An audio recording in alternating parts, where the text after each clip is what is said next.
does need to happen next? How will the crisis be brought to a close? Let's talk to Stephen Woolfe MEP, UKIP's spokesperson on migration. He's in Salford. Claude Moraes is here, Labour MEP. He's chair of the EU Justice and Home Affairs Committee, which deals with refugees. And Gemma Parkin is here too from Save the Children. Welcome all of you. Stephen Woolfe, can you see an end to this crisis?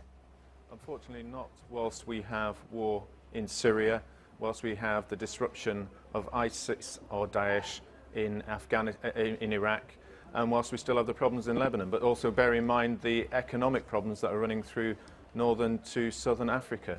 So we have to come together as a world, and I'm deeply, deeply surprised that the United Nations have not acted quickly and in unison by calling for a conference of unity to try and solve the issues that we're facing at the moment.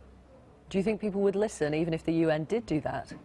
Well, I think there's a number of mandates that the UN could look at. There is the mandates of extending safe zones and how we make sure that we've got extended safe zones in Syria.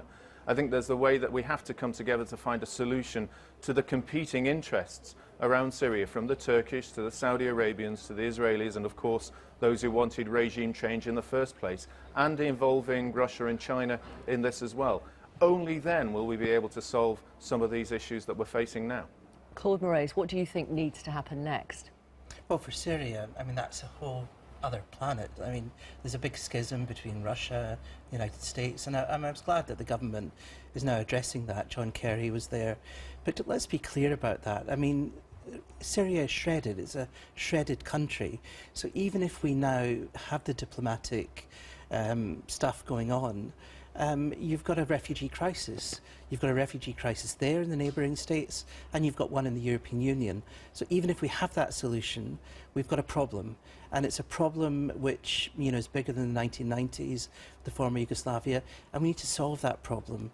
So the issue for the next steps is to realise that we as a country, the United Kingdom, have to do something, and the European Union... Britain is doing something. Yep, it is. And, so you need to do something more? Sure, yes, yeah. and we have to, together in the European Union, understand that we cannot have this kind of paralysis that we saw in your report. I thought it was a very good report. That kind of paralysis has a humanitarian cost, but it also has a very practical cost. And that cost is not just for the rest of the continent of the European Union. It will come to us too. You know, we will have asylum claims eventually, because, you know, these people will want to come to different parts of the European Union. So an organised, compassionate solution is necessary. It's interesting that you think dealing with the refugees, the crisis now, is the first thing that should happen. I think, Stephen Woolfe... You need to do both. You need to do both. You must do both. I mean, Syria, you have to have a solution to Syria, but here's the clue is we haven't had a solution. Yeah. That's because it's very, very difficult to do. But some people do have ideas. Stephen Woolfe, for example. Stephen's coming up with all of these ideas about the UN. You know, it's not happened up till now for a reason, because it's extremely difficult to do so. The big powers are in conflict. Do talk to Claude Moraes. And we need a solution, and I was very persuaded by some of the moves that we had. You know, it's not my government.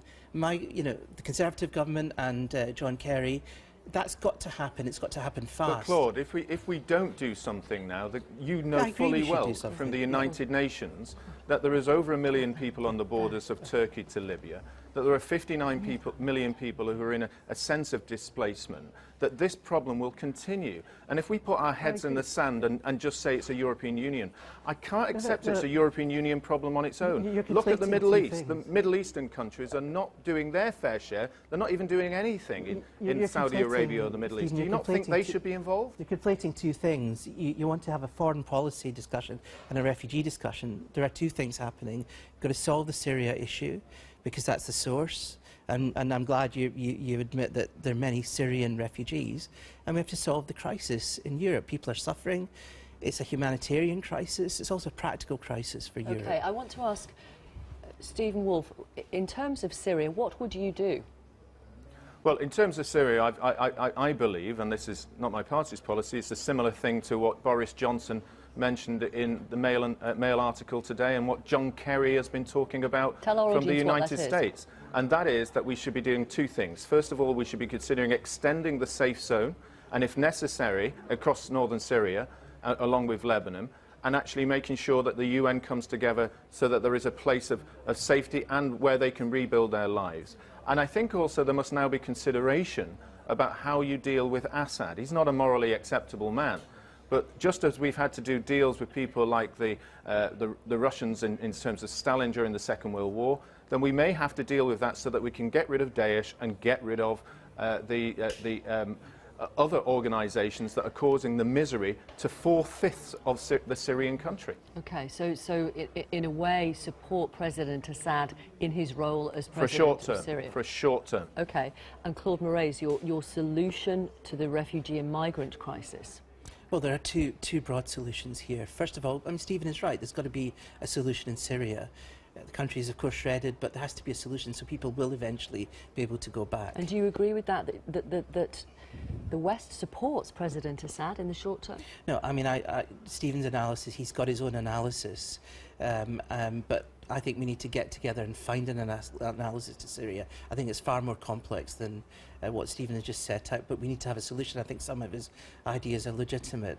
The point is, you have to do both together. And just to be very clear... But what is your solution to this? To the refugee and migrant crisis? Today, the countries that are blocking solutions to a collective EU solution to distribution of refugees... Yeah, that's the quota system. Yeah, exactly. So every country they're takes meeting today. people, and those countries, those Eastern European countries that really don't want to take refugees, that are resisting, they're meeting together, and that's a very good sign.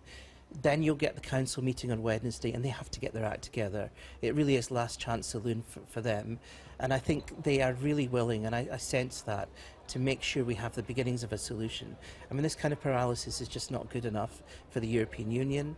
We need to have a distribution of numbers that makes sense. We also have to have the search and rescue because we're coming up to winter, and people will die in that period. Do you accept this mess? This is from Darren, who's tweeted, Croatia is safe, Serbia is safe, Turkey is safe. As soon as refugees leave Turkey, they become economic migrants. I think there is a grey area here. These camps are saturated. One of the big push factors for Turkey, for Lebanon and Jordan is that people have been in these camps for months, and you have a saturation factor, poverty, UN funding going down. Stephen mentioned UN funding and the UN.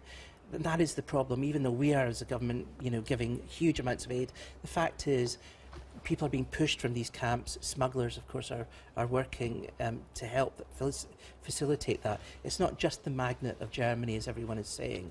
And the problem now is that because of that push factor before winter, we are going to get a real calamity if the European Union doesn't organise to redistribute and to do something at these border areas. Claude, if I just may say here, when we look at Saudi Arabia, for example, which has set up they're not doing enough. That set of tents that are used for Hajj for a couple of weeks of the year. There are 3 million places there in a warmer environment, less dangerous than that in Syria, less complicated than in Lebanon and in Turkey. We could really have some sort of solidarity from that part by putting them into those tents as well. Why is Saudi Arabia not putting its hand in its own pocket to help people in the region very close to it? Don't answer that, because I want to bring in Gemma Parkin from Save the Children. What would you like to see happen? Well, the UK government has already said that 20,000 Syrians will now be resettled from the refugee camps in Jordan and Lebanon. They'll be brought to the UK, so that's a great first step. And I think the rationale for that from the government was that they didn't want to be relocating people that have already arrived in Europe, because they would see that as sending a signal that you should make this journey and then you'll be allowed to come to the UK. But within that rationale, it misses the point that we can't assume that the children that have arrived on their own to Europe and they've crossed the desert and they've been at the hands of really brutal people smugglers and they've risked their lives to do the sea crossing into Turkey or to Italy, we can't assume that those children are safe now that they're in Europe, especially if they're in somewhere like Greece where there's no reception facilities to speak of. Well, there's no refugee camp. You know, children are literally sleeping rough in the forest, on the beach. Children are being raped. You know, they are then picked up again by people smugglers. To a 10-year-old at one of the migrant camps in Greece. Tell our audience about that, because they may not know that. Well, any time that you have children without any protection from the state, sleeping rough, of course they are going to be susceptible to the worst forms of violence and exploitation. These are unaccompanied. They are not with their mum and children, dad. yes, exactly. So there are roughly 9,000 children that have arrived without their parents, and those are of the greatest concern to save the children. What we find is that they are at risk of being trafficked, even when they are in Europe. They're preyed on by criminal gangs. You know, children are sleeping rough outside Rome, which is why we are having, as Save the Children, we've set up a night shelter and a series of day shelters, Rome, Milan, Turin, all of these cities where children are passing through, so that they can come in, they can get free legal advice, they can be safe in their beds at night, they have free food, chance to use the internet and just understand, you know, learn Italian and things like that, so that they know how to protect themselves. But they are being preyed on, you know, they are, you know, being sexually exploited for money outside the train station in Rome. It's very, very dangerous for children, which is why each EU country that is part of this, you know, refugee crisis needs to have facilities specifically for children's needs. They need to be under guardianship that will help them and protect them. And at the moment, EU countries just seem to be kind of pushing children back and forth between countries, which is again why we all have great hope for the meetings in the EU level to this week to actually agree a solution, especially one that prioritises the most vulnerable. Thank you very much. Gemma Parkin from Save the Children. Thank you, Claude Moraes, Labour MEP, and thanks, Stephen Woolfe, UKIP MEP. And of course, we will report back on those meetings and whether or not they come up with a solution. You didn't frankly have the balls to put country before party.